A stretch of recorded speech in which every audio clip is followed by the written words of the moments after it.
ओम शांति। आज बाबा की 16 अक्टूबर की मुरली है। 16 अक्टूबर 2021 की बाबा की मुरली। आज बाबा कहते कि तुम ये स्मृति में लाओ कि मैं तुमको क्या से क्या बनाता। तो तुम्हें बाप को कितना याद करना चाहिए, निरंतर एक बाप की याद में रहना चाहिए, क्योंकि एक बाप ही है जो तमो प्रधान से सतो प्रधान बनाते हैं, जो विकर्म विनाश कराते हैं, जिसकी याद से आत्मा की अंतमति सोगति होती है। दूसरा बाबा ने कहा कि जो तुम ज्ञान लेते हो, ज्ञान लेकर के उसका विचार सागर मंथन करना है और फिर सर्विस करनी है। जीते जी मरना है। और बाबा कहता है योगेश्वर एक मैं ही हूं जो तुमको योग सिखा करके नई दुनिया में ले जाता। इसलिए सिर्फ 2 अक्षर याद करो, अलफ और बे। बाबा आज पूछते हैं, जो अपने को शिव बाबा के यज्ञ का सर्वंट समझते हैं, उनकी निशानी क्या होगी? उनकी निशानी सुनाओ। जो अपने को शिव बाबा के यज्ञ का सर्वंट समझते हैं, उनकी निशानी सुनाओ। कौन सी निशानी होगी? अब मंथन करें। आज प्रश्न का जवाब मुरली से निकालेंगे। मीठे बच्चे अपनी बुद्धि को विचार सागर, अपनी बुद्धि को ज्ञान मंथन में बिजी रखो तो सब फिक्रातों से फारिग हो जाएंगे, सदा खुशी बनी रहेगी। गीत है ओम नमो शिवाय। ओम शांति। शालिग्रामों प्रति शिव भगवान वाच्य, रूहानी बच्चों प्रति रूहानी बाप समझा रही है। अभी तुम बच्चे जान गए हो कि हमको यहाँ आत्मा समझकर बैठना है। सारी दुनिया में एक भी ऐसा मनुष्य नहीं होगा जो अपने को आत्मा समझता हो। किसी को ये समझ ही नहीं दी जाती है कि आत्मा समझ करके बैठना है। यहाँ बाबा कहते हैं तुम आत्मा समझ कर बैठेंगे तो ही मुझे याद कर सकते हो, तो ही तुम्हारा कनेक्शन मेरे साथ होगा। इसलिए कितने भी सत्संग सुने या सुन रहे हैं, कहीं भी ऐसा नहीं सिखाते कि आत्मा समझो। आत्मा क्या है या नहीं जानते तो परमात्मा को फिर कैसे जानेंगे? जब तक आत्म ज्ञान नहीं प्राप्त किया है तब तक परमात्मा ज्ञान तो मिलेगा ही कैसे? तब तक परमात्मा अनुभव भी कैसे होगा? इसलिए आत्म ज्ञान लेकर के आत्मा अनुभूति करनी है। फिर उस आत्मा अनुभूति के आधार पर परमात्मा अनुभूति होगी। बाप द्वारा ही तुम्हारी आत्मा को समझानी मिलती है कि मूल क्या चीज है। मनुष्यों को कुछ भी पता न होने के कारण कितना दुखी है, तुम बच्चे जानते हो। इस ड्रामा अथवा सृष्टि रूपी कल्प वृक्ष की आयु 5000 वर्ष है। जैसे आम का बीज है, वह चैतन्य होता तो समझाता कि हम बीज है, हमसे जाड़ ऐसे निकला, परंतु वह है जड़, चैतन्य जाड़ एक ही है। शुरू से लेकर अंत तक इस सारे झाड़ का तुमको ज्ञान मिला हुआ है। नंबरवार पुरुषार्थ अनुसार समझ सकते हैं। बाप कहते हैं मैं इस मनुष्य सृष्टि का बीज, सत चित आनंद स्वरूप हूं। मुझे ज्ञान का सागर कहा जाता है। डायरेक्ट शिव भगवान, मैं सतचित आनंद स्वरूप हूँ, मुझे ज्ञान का सागर कहा जाता है। यह निराकार के लिए महिमा है। तुम जानते हो बाप की यह महिमा सबसे न्यारी है।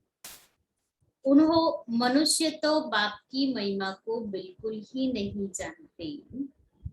बल्कि लक्ष्मी नारायण आदि देवता ही है, उन्हों को भी यह नॉलेज नहीं है। यह ड्रामा का ज्ञान तुमको मिला है। तुम जानते हो यह सृष्टि चक्र कैसे फिरता है। फिर देवता बनेंगे तो यह ज्ञान नहीं रहेगा। वंडर है ना। तुम इस ड्रामा के एक्टर्स हो ना। तुमको रचना के आदि मध्य अंत का ज्ञान है। बाकी न शूद्र वर्ण को न देवता वर्णों को यह ज्ञान है।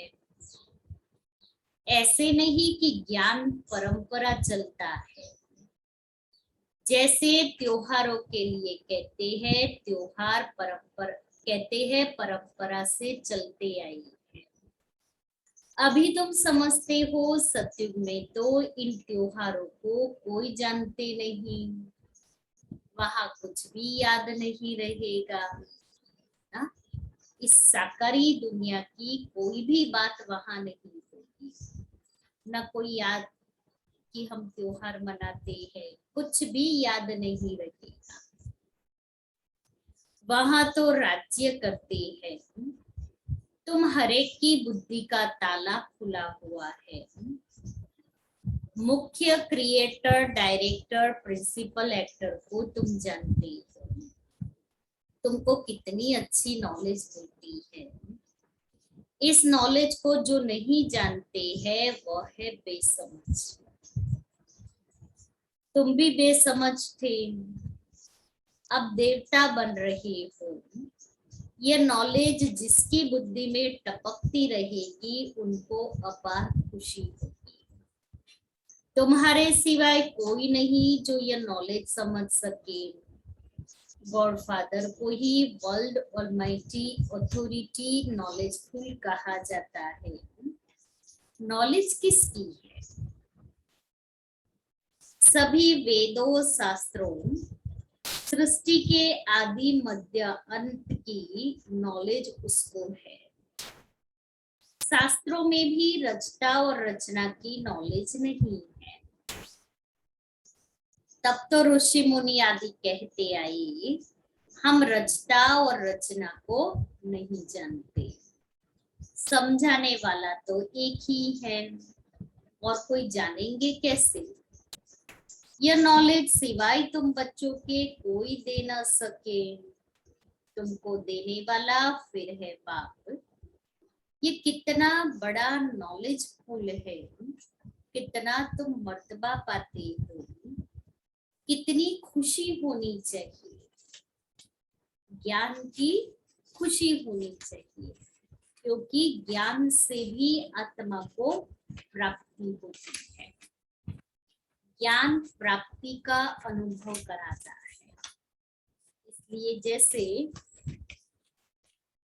भोजन करते हैं तो भोजन खाने से कितनी खुशी होती है, और भोजन से जो संतुष्टता की प्राप्ति हुई वो चेहरे पर झलकती है। ऐसे ही हम आत्मा भी डायरेक्ट ज्ञान सागर से नॉलेज ले रहे हैं तो वो नॉलेज की खुशी चेहरे से झलकनी चाहिए। हम बेहद के बाप की संतान हैं। ज्ञान से बुद्धि भरपूर होनी चाहिए। ऐसी कोई चीज नहीं जिसको तुम नहीं जानते।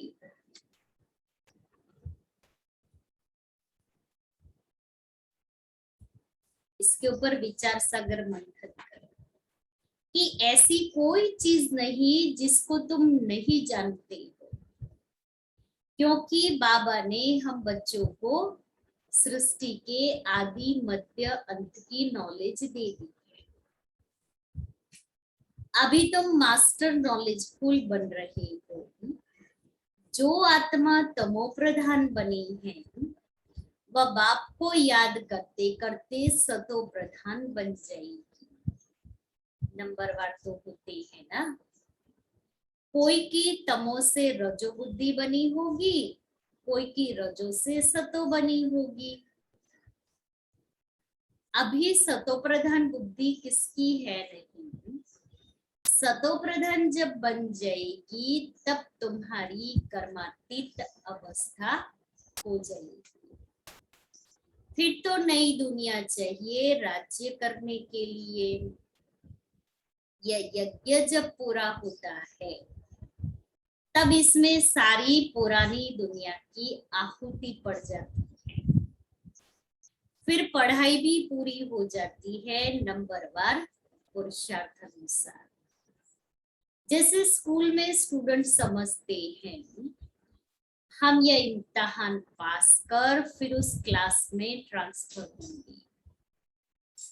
तुम्हारी भी जब कर्मातीत अवस्था होगी तो इस मृत्यु लोक से ट्रांसफर हो अमरपुरी में चले जाएंगे। तुम जानते हो अभी यहाँ से ट्रांसफर होने का है। अभी हम इस पुरानी दुनिया से ट्रांसफर हो जाएंगे। होना है ना ट्रांसफर। कब तक ये दुख की दुनिया में रहेंगे। अभी तो जितना जल्दी हो सके घर चलना है। पवित्र होकर अमरलोक में चले जाएंगे। असुल हम शांति धाम के रहवासी थे, फिर पार्ट बजाते बजाते अमरलोक से मृत्यु लोक में आकर पहुंचे हैं। तो यह सारी नॉलेज बुद्धि में रहने से खुशी रहेगी। सिवाय नॉलेज के और कुछ सूझेगा ही नहीं। अभी हम पढ़कर नई दुनिया के मालिक बनेंगे। यह भी समझाना चाहिए यहाँ है ही पतित, देवता तो कोई है नहीं। मनुष्य से देवता कौन बनाएगा। बाप ही बना सकते हैं। अभी तुम समझा सकते हो बरोबर स्वर्ग था जिसमें लक्ष्मी नारायण का राज्य था। उसकी स्थापना किसने की। हेवनली गॉडफादर ने पैराडाइज स्थापन किया। जहां देवी देवता राज्य करेंगे तो और कोई धर्म नहीं होगा। ये बड़ा बेहद का नाटक है। तुम चैतन्य हो ना। इस बेहद के नाटक में हम चैतन्य एक्टर हैं जो अपनी अपनी कर्म रूपी एक्टिंग कर रहे हैं। तो कर्म रूपी एक्टिंग को बेस्ट कैसे बनाना है, उसके लिए नॉलेजफुल बाबा हम बच्चों को मास्टर नॉलेजफुल बनाते हैं, कर्म की समझ देते हैं और फिर कलम हमारे हाथ में थाम देते हैं। समझ दे दिया, अब क्या करना है तुम्हारे हाथ में। इसलिए वो हमारे कर्मों में इंटरफियर नहीं करता है, क्योंकि उनका काम है ज्ञान देना, समझ देना। ज्ञान का सागर है ना, इसलिए वो समझ दे देते हैं, श्रीमत दे देते हैं, फिर करो न करो। बाबा ने परसों कहा था ना, करो न करो तुम्हारी मर्जी। वो समझ दे करके फ्री हो जाता है, ताकि हम ये नहीं कहे कि आपने हमें बताया। वो दोषी नहीं बनेगा। उसने कह दिया, हमने किया तो बहुत अच्छा है, अपना भविष्य श्रेष्ठ बनाए, और नहीं किया तो हमने ही अपने भाग्य पर लकीर लगा। तो बाबा कहता, तुम चैतन्य हो ना, जानते हो इस झाड़ का बीज ऊपर में है। बाप भी इम्पेरिशेबल, अविनाशी है, तुम भी इम्पेरिशेबल हो। अब अभी सारा झाड़ जर्जरीभूत अवस्था को पाया हुआ है। इस समय सब मनुष्य कांटे मिसल बन गई। कांटों का जंगल है ना, सब एक दो को दुख देने वाले। बाप ही बागवान है, उनको खिवैया भी कहते हैं। तुम भी बोट चलाने सीख रही, भी बोट चलाना सीख रही। हर एक की नैया पार कैसे हो, सो तुमको बैठ समझाते हैं। नैया कोई शरीर नहीं है, नैया आत्मा और शरीर दो चीज की बनी हुई है। गाते भी है, नैया मेरी पार लगाओ। अभी आत्मा भी पतित है तो शरीर भी पतित है। अब पार कैसे हो और कहाँ जाए। अभी तुम मूल वतन, सूक्ष्म वतन, सतयुग से लेकर कलयुग तक सब राजों को जान गई, फिर भी बुद्धि में ये क्यों नहीं रहता? तुम क्यों भूल जाते हो? सदैव बुद्धि में यह टपकता रहे तो तुम खुशी में रहेंगे, फिक्र से फारिग हो जाएंगे। तुम जानते हो बाबा आया हुआ है हमको ले जाने। जो नॉलेज बाप में है वह हमको दे रहे हैं। यह है बिल्कुल नई बातें, जो बाप के सिवाय कोई समझा ना सके। निराकार बाप साकार द्वारा सुनाते हैं। तुम भी निराकार साकार द्वारा सुनाते हैं, तो हम भी शरीर के द्वारा सुनते हैं। तो बाप तुम बच्चों को भी आप समान बनाते हैं। जो बाप की महिमा वह तुम्हारी भी होनी चाहिए, कोई फर्क नहीं है। सिर्फ बाप कहते हैं हम जन्म मरण में नहीं आता हूँ, तुम जन्म मरण में आते हो। तुम मुझे कहते हो ज्ञान का सागर, सुख का सागर, तो जरूर मैं तुमको ज्ञान दूंगा, कल कल देता हूँ। तुम समझ गए, बरोबर 84 का चक्र खाए। अभी हम अंत में हैं। फिर बाप हमको पहला नंबर में ले जाती है। यह नॉलेज है ना, नॉलेज है सोर्स ऑफ इनकम। जो जितना जितना पढ़ता है उनकी इनकम वैसी होती है। इसलिए जितनी ज्यादा पढ़ाई पढ़ेंगे उतनी ज्यादा इनकम होगी।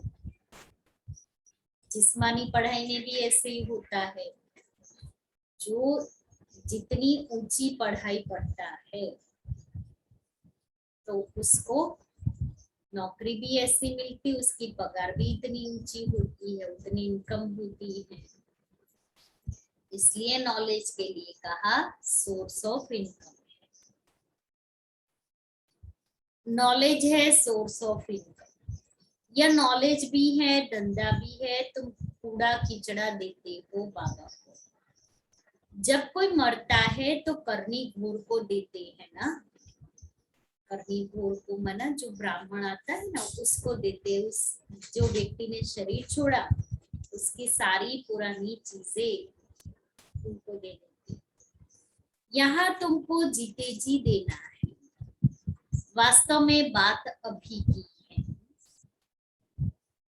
बाप कहते हैं तुम्हारे पास जो कुछ है मरने से पहले दे दो, तुम ट्रस्टी बन जाओ, नहीं तो तुम्हारे पास जो पड़ा होगा वह अंत में याद आएगा। जैसे कोई शाहूकार आदमी है वह ज्ञान नहीं लेंगे, उनकी शाहूकारी भी एक जन्म के लिए है ना।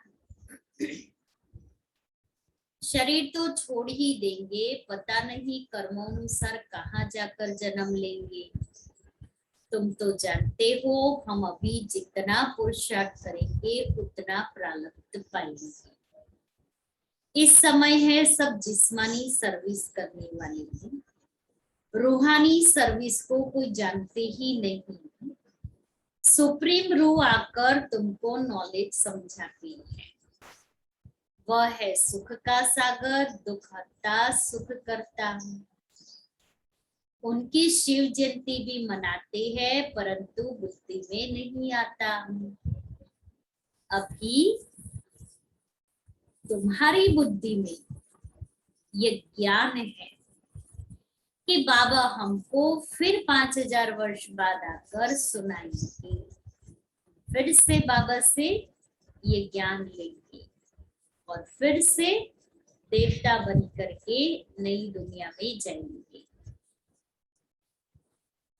सतयुग में ये ज्ञान नहीं होगा तो कलयुग में फिर कहाँ से आएगा।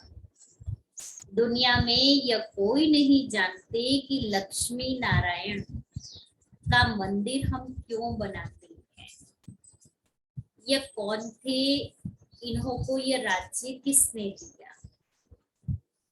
यह कर्मों का फल है ना।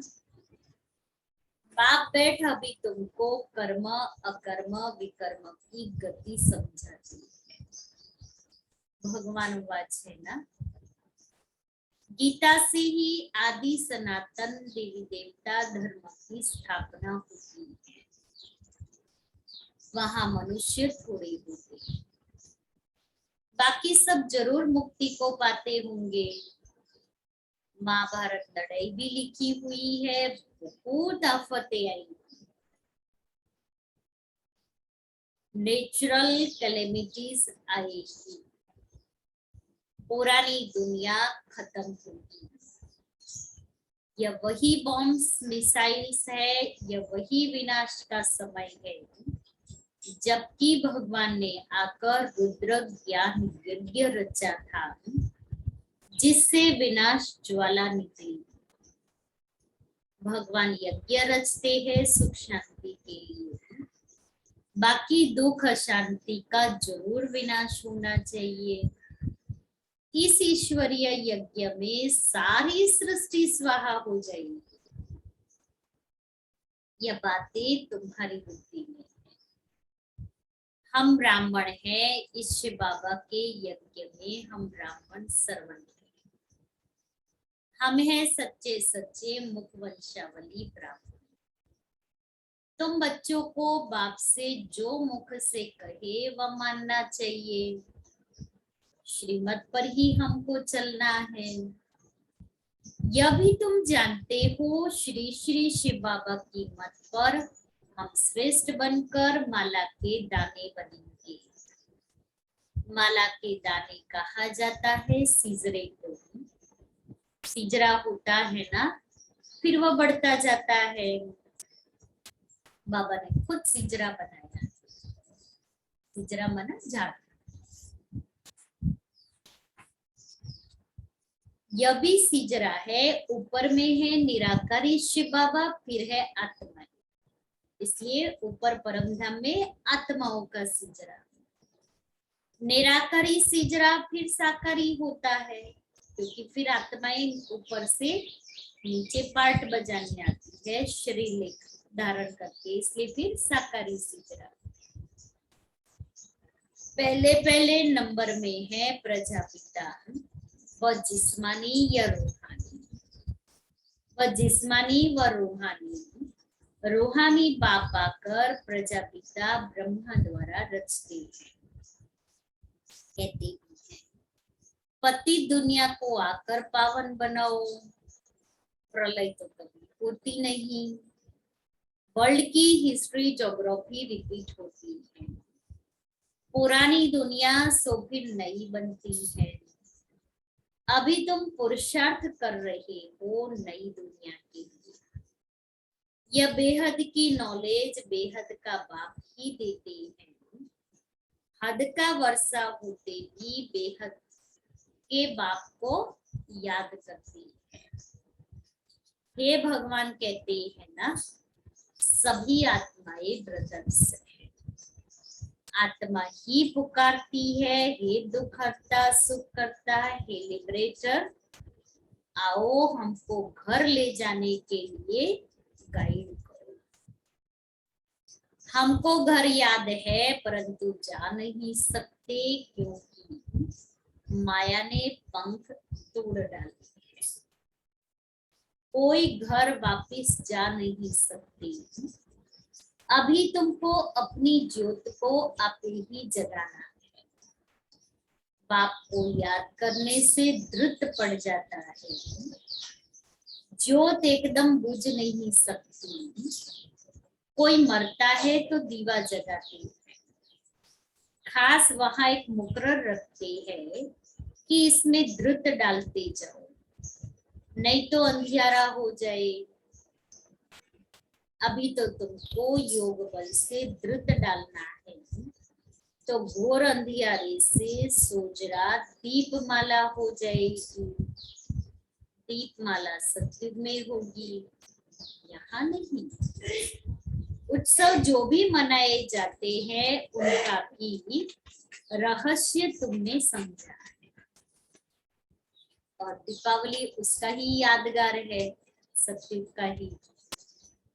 वह तो कुछ भी समझते नहीं, फिर भी समझाया जाता है। यह राखी आती है पवित्रता में रहने की। मनुष्य को ज्ञान का इंजेक्शन ऐसी युक्ति से लगाना चाहिए जो फील करे कि बरोबर हम तो भ्रष्टाचारी है। श्रेष्ठाचारी बाप ही बनाते हैं। बाप कहते हैं मन मना भव, तो तुम तमो प्रधान से सतो प्रधान बन जाएंगे।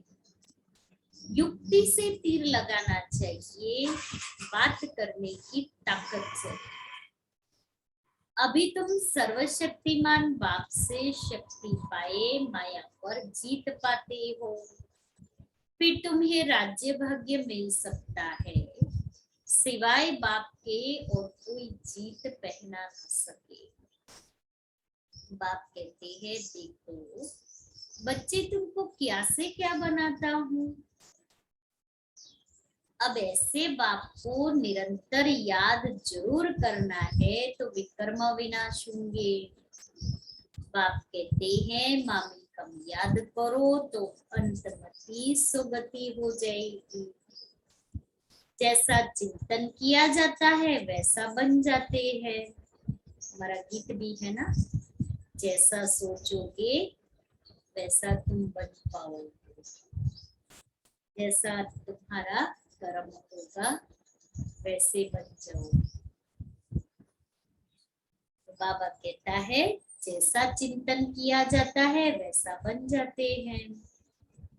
तो बाप कहते हैं मुझे याद करते करते तुम भी बन जाएंगे, बाप जैसा बन जाएंगे। याद से विकर्म भी विनाश होंगे और अपने घर वापिस चले जाएंगे। यह नॉलेज सोर्स ऑफ इनकम है। हेल्थ वेल्थ है तो हैप्पी भी है। वहां कितनी बड़ी आयु होती है। योगेश्वर कृष्ण को नहीं कहेंगे, योगेश्वर तुम। ईश्वर तुमको योग सिखा रहे हैं। यह राजयोग है, योग लगाकर तुम राज्य भाग्य पाते हो। ईश्वर तुमको योग सिखाएंगे, राजाई का वर्षा देते हैं, तुमको राज्य किसने दिया? बाप ने। बाप कहते हैं अलफ को याद करो, बाप और वर्षे को याद करो तो पाप कटते जाएंगे। तो बहुत सहज है। तुम्हारी बुद्धि में कितना ज्ञान है। भगवान के बच्चे को बाबा ने कितना बड़ा टाइटल दिया, कितनी ऊंची दृष्टि से बाबा देखता है। भगवान के बच्चे मास्टर गॉड है।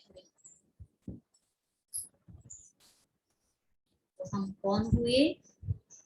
Master God. गॉड क्या कार्य करता है? तो मैं मास्टर गॉड हूँ, मुझे भी वही कार्य करना है, विश्व कल्याण का, अनेक आत्माओं का उद्धार करने का, अनेक आत्माओं को सच्ची ज्ञान की राह दिखाने का, अनेक आत्माओं को ज्ञान का तीसरा नेत्र देने का।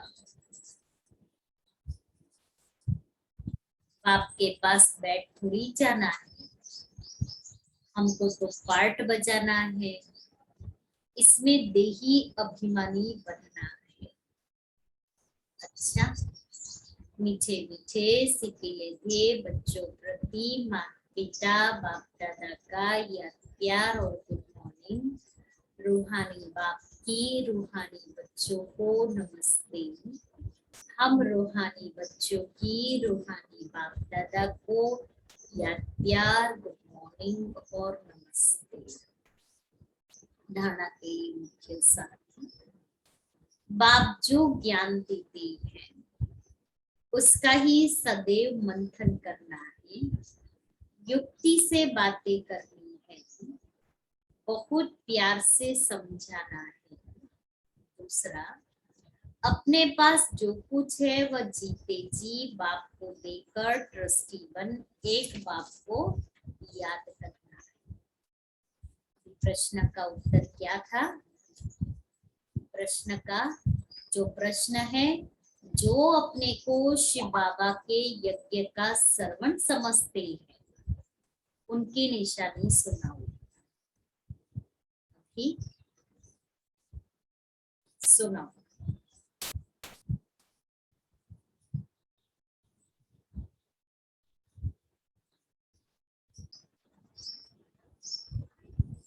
बाबा ने कहा कि शिव बाबा इस ब्रह्मा मुख से जो कुछ बोलेंगे उसे वह फौरन मान लेना, जो कहे उसे मानना, इसको ही श्रीमत कहा जाता है।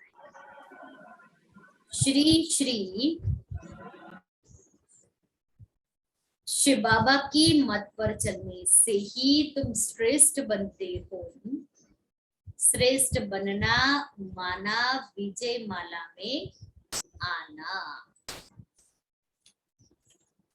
और अभी वरदान है, अपने सर्वश्रेष्ठ पोजीशन की खुमारी द्वारा अनेक आत्माओं का कल्याण करने वाले अथॉरिटी स्वरूप हो। हम ऑलमाइटी अथॉरिटी के बच्चे हैं। यह है सर्वश्रेष्ठ पोजीशन। इस पोजीशन की खुमारी में रहो तो माया की अधीनता समाप्त हो जाएगी। इसी अथॉरिटी का स्वरूप बनने से किसी भी आत्मा का कल्याण कर सकते हैं। जो सदा इस खुमारी में रहते हैं वो सदा काल का राज्य भाग्य प्राप्त करते हैं।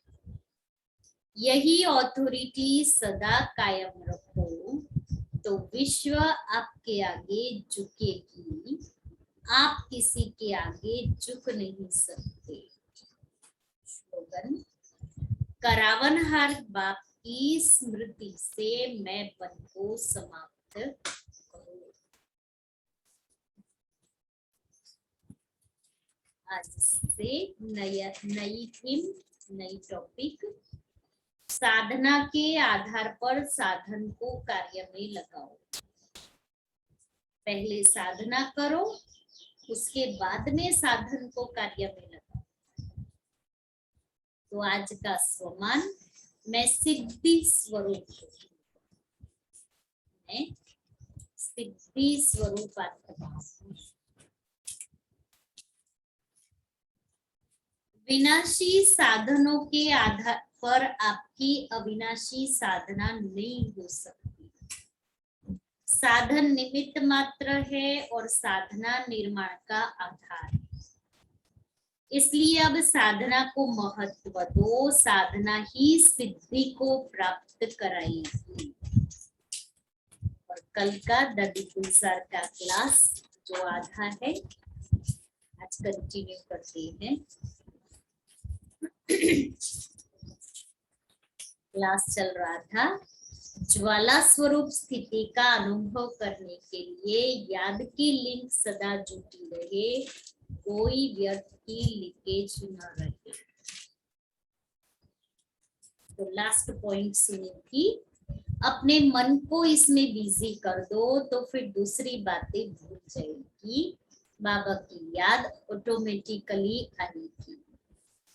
अभी तो बाबा ने कहा है सिर्फ बाबा शब्द नहीं कहो, मेरा बाबा कहो। सिर्फ बाबा नहीं कहो, मेरा बाबा।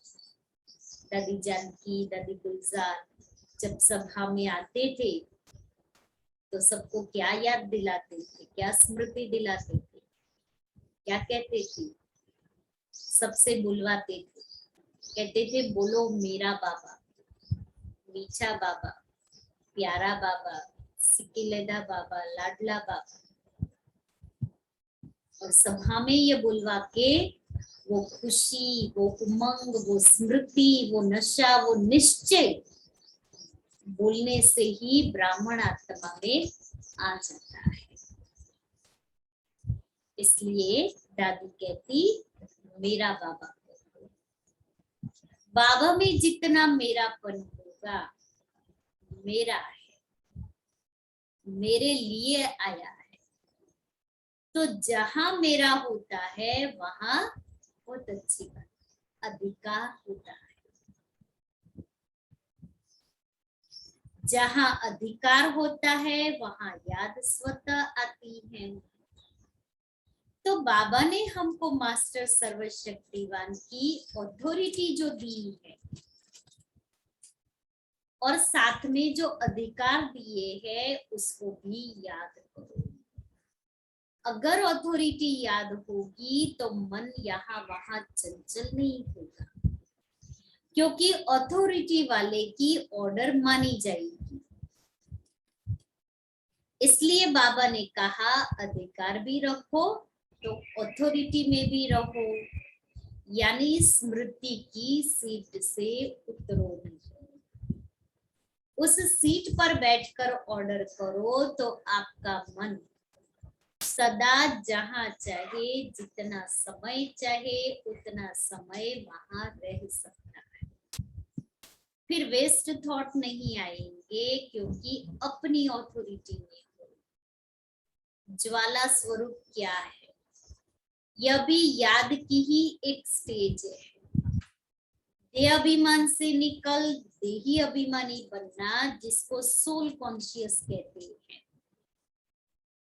फिर ज्ञान की जो भी बातें हैं, वरदान स्लोगन जो भी सुनते हैं उसमें मनन करना। ज्ञान के मनन से मन को समर्थ बनाना। फिर रू रिहान भी कर सकते हैं। और लास्ट में पावरफुल स्टेज है बीजू। दादी ने 4 स्टेज बताई। देह अभिमान से निकल करके देही अभिमानी बनना, सोल कॉन्शियस। फिर ज्ञान की जो भी बातें हैं, वरदान स्लोगन, उसका मनन चिंतन करना, पहली स्टेज। फिर मनन चिंतन से समर्थ बनना, दूसरी स्टेज। तीसरी स्टेज मनन चिंतन से रू रिहा से चौथी स्टेज पावरफुल बीज रूप लवली नमस्कार। यह 4 स्टेज बाबा ने हमें लकीर खींच के दी है, तो इस लकीर से दूर नहीं हो जाओ तो व्यर्थ खत्म हो जाएगी। बीज रूप अवस्था का मतलब है बिल्कुल सर्वशक्तियों के स्वरूप में स्थित हो जाना। सर्वशक्तिवान की सर्वशक्तियों की अथॉरिटी में रहना, तो सर्वशक्ति के स्वरूप की स्मृति। अपने में पावर हो कि यह सर्वशक्तियां जैसे आत्मा में समाई हुई है, वो स्वरूप हो बीज रूप का। तो यह जो बाबा कहता है ज्वाला रूप बनना, तो ज्वाला रूप माना जो बीज रूप की स्थिति है उसी में रहना, लेकिन उसमें भी विशेष लाइट हाउस माइट हाउस के स्वरूप में स्थित होना। सर्व शक्तियों के लाइट रूप में स्थित होना, यह है पावरफुल स्टेज। सर्व शक्तियों के लाइट स्वरूप में स्थित होना, यही है पावरफुल स्टेज। और उसके लिए लाइट माइट हाउस बीज। ज्वालामुखी माना मास्टर सर्वशक्तिवान की अथॉरिटी में रहना। न रूरिहान, न मनन, न सोल कॉन्शियस की स्मृति बार बार हो, मैं आत्मा हूं, मैं आत्मा हूं, लेकिन उस स्वरूप में ऑलमाइटी अथॉरिटी के सर्वशक्तियों का बीज रूप होकर के लाइट हाउस बन करके रहना। मैं आत्मा हूं, लेकिन आत्मा सर्व शक्तियों का अनुभव करे और उस अनुभूति में लाइट माइट हाउस की स्टेज, पावरफुल स्टेज बीज रूप। जब आप लाइट हाउस बनेंगे तो उसमें यह विचार नहीं चलेंगे कि मैं लाइट हूं, मैं लाइट दे रहा हूं। नहीं, लाइट हाउस का काम ही है लाइट देना। वो थोड़ी बार बार स्मृति दिलाएगा कि मैं लाइट हाउस हूँ और मैं लाइट दे रहा हूँ। वो तो लाइट हाउस, वो बल्ब जलेगा, वो लाइट हो जाएगी, फिर वो आप ही रास्ता दिखाता है, सिर्फ उस लाइट को जलाना है। जैसे ही वो लाइट जलेगी, अर्थात ज्वालामुखी अनुभव करेंगे, आप ही आत्मा से वो लाइट निकलती जाएगी। हम बल्ब जलाते हैं, स्विच ऑन किया, बल्ब चालू हो गया, फिर उस बल्ब की रोशनी आप ही चारों तरफ फैलेगी। ऐसे ही मैं आत्मा भी लाइट हाउस बन जाऊं, आप ही उसकी लाइट चारों तरफ फैलेगी। तो दादी कहती है फिर बार बार ये स्मृति नहीं दिलानी पड़ेगी मैं लाइट हाउस हूं और लाइट दे रहा हूं, क्योंकि ऑलरेडी मैं उस स्थिति में स्थित हूं। ज्वालामुखी का अर्थ है एकदम लाइट हाउस माइट हाउस। मेरे में लाइट भी है, माइट भी है, सर्वशक्तियां भी है। वो अथॉरिटी वाली स्टेज, और उसमें स्थित होने से ऑटोमेटिकली विश्व की आत्माओं के प्रति वो लाइट और माइट आती जाएगी। सर्व शक्तियों की लाइट माइट जो है उसी स्थिति में स्वरूप बन जाए, उस सीट पर सेट हो जाए, उसी स्थिति उस सीट पर सेट हो जाए तो ज्वालामुखी स्थिति हो जाएगी। बाकी सब जो भी याद करने के तरीके हैं वो भी याद की ही स्टेजेस है, लेकिन वो पावरफुल है ज्वालामुखी की स्टेज, जिसमें बाबा कहते हैं संस्कारों का भी संस्कार कर सकते हो। पुराने संस्कारों का संस्कार अर्थात अग्नि में जला देना। अग्नि संस्कार करते हैं, उसमें कैसे शरीर जल जाता है। यहाँ ज्वालामुखी पावरफुल अग्नि में पुराने संस्कार का संस्कार हो जाता है। तो ज्वालामुखी स्थिति तब आपकी हो सकती है जब बार बार आप चेक करो, इस लाइट माइट हाउस के स्वरूप की स्मृति में हूँ। अपना लिंक चेक करते रहो। अगर बार बार लिंक टूटता रहेगा तो फिर कितना भी आप जोड़ लो, लेकिन गिरी हुई चीज में ताकत कम हो जाती है। जैसे रस्सी मानो टूट गई, उसको हम जोड़ लेते हैं लेकिन उसकी ताकत तो कम हो जाती है। टूटने जोड़ने में ताकत कम हो जाती है, इसलिए मुझ आत्मा का परमात्मा से लिंक सदैव जुटा रहे। लिंक टूटा तो शक्ति कैसे आएगी? शक्ति नहीं मिलेगी तो निर्बल हो जाएंगे, फिर माया का भार होता रहेगा। इसलिए बाबा ने अटेंशन खिंचवाया कि लिंक को चेक करो। जैसे अभी ऑनलाइन चल रहा है, तो ऑनलाइन में कैसे लिंक से नहीं जुड़ेंगे तो प्राप्ति नहीं होगी। शिव बाबा से सदा लिंक जुटा रहे तो आत्मा शक्तिशाली बनेगा। दूसरा, अपनी लीकेज को भी चेक करो। लीकेज है वेस्ट थॉट और वेस्ट टाइम। चलो वेस्ट नहीं किया, लेकिन वेस्ट कितना किया? व्यर्थ में नहीं गए, लेकिन समर्थ भी कितना किया? बीच बीच में लीकेज होता रहा तो खाली हो जाएंगे। इसलिए एक लीकेज चेक करो, दूसरा लिंक जोड़ो। तो ज्वालामुखी बनने के लिए ये दोनों बातें चेक करते रहो। अगर दोनों ही बातें ठीक है तो ज्वालामुखी स्थिति में स्थित हो सकेंगे। यह अभ्यास ही अंत में काम आएगा। सभी चाहते हैं कि हम 8 घंटा याद में रहे, लेकिन बीच बीच में किसी न किसी रूप में रुकावटें आती हैं। कोई चाहते नहीं है, फिर भी ऐसा क्यों होता है?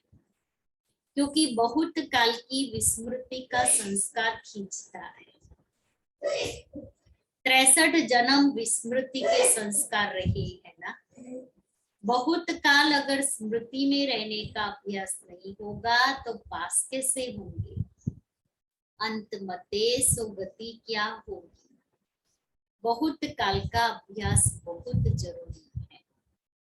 बहुत काल को अंडरलाइन करो तो तीव्र पुरुषार्थ होगा, बल मिलेगा। डायरेक्शन अनुसार चेकिंग के साथ चेंजेस भी होती रहेगी, तो आत्मा चार्ज होती रहेगी, चीयरफुल रहेंगे। बाबा की श्रीमत पर पूरा फॉलो करते रहो।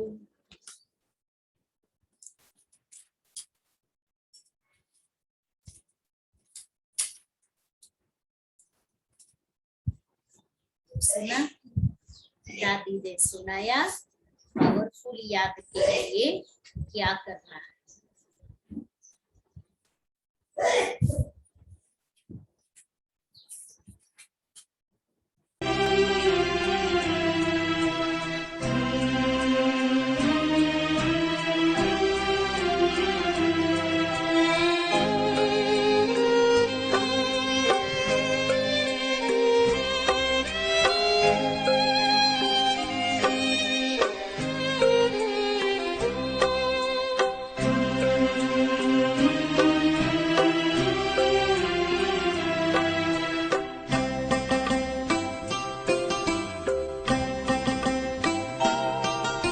ये कौन है जो बड़े प्यार से पुकारे?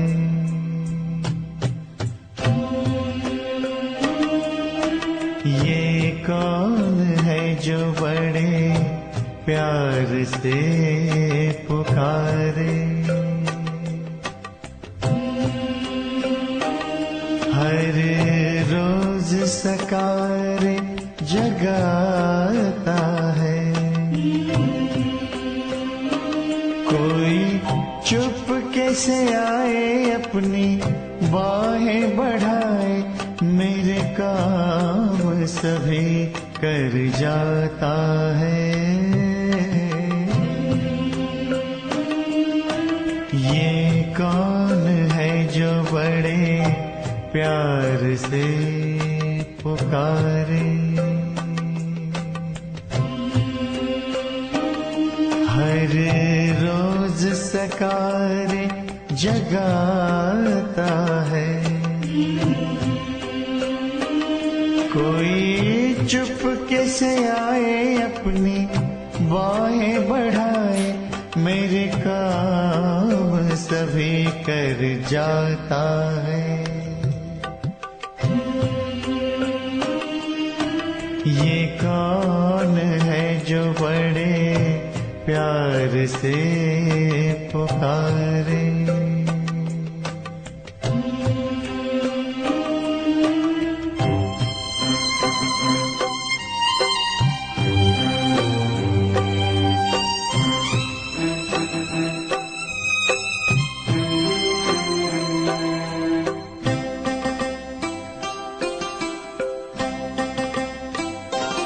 किरणों की तरह प्रकाश है वो, खुशबू की तरह एहसास है वो।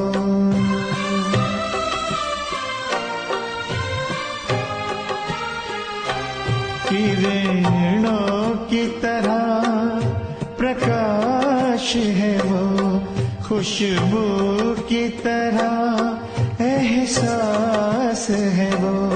कोई लाख सुनाए, कोई कुछ भी बताए, वो बयां किया नहीं जाता है।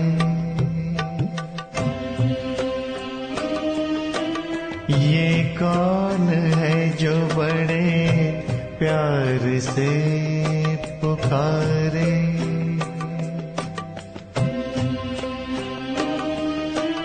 ये कौन है जो बड़े प्यार से पुकारे।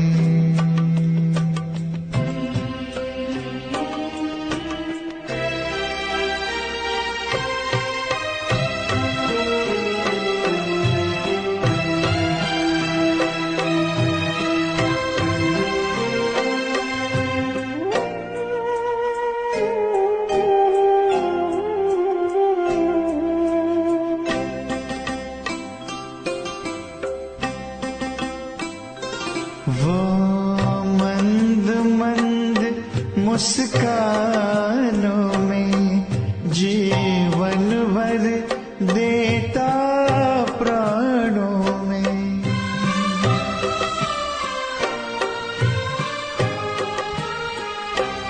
वो मंद मंद मुस्कानों में जीवन भर देता प्राणों में। हर रंग लिए, हर रूप लिए, बनके साथ ही साथ निभाता है। ये कौन है जो बड़े प्यार से पुकारे,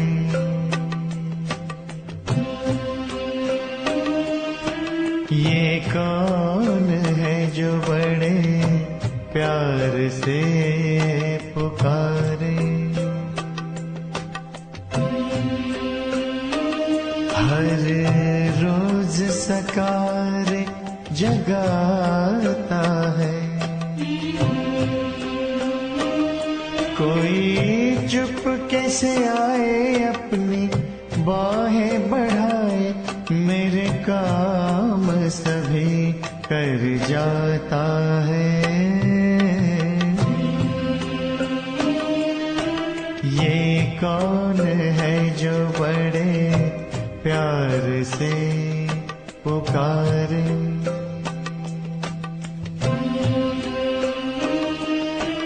ये कौन है जो बड़े प्यार से पुकारे।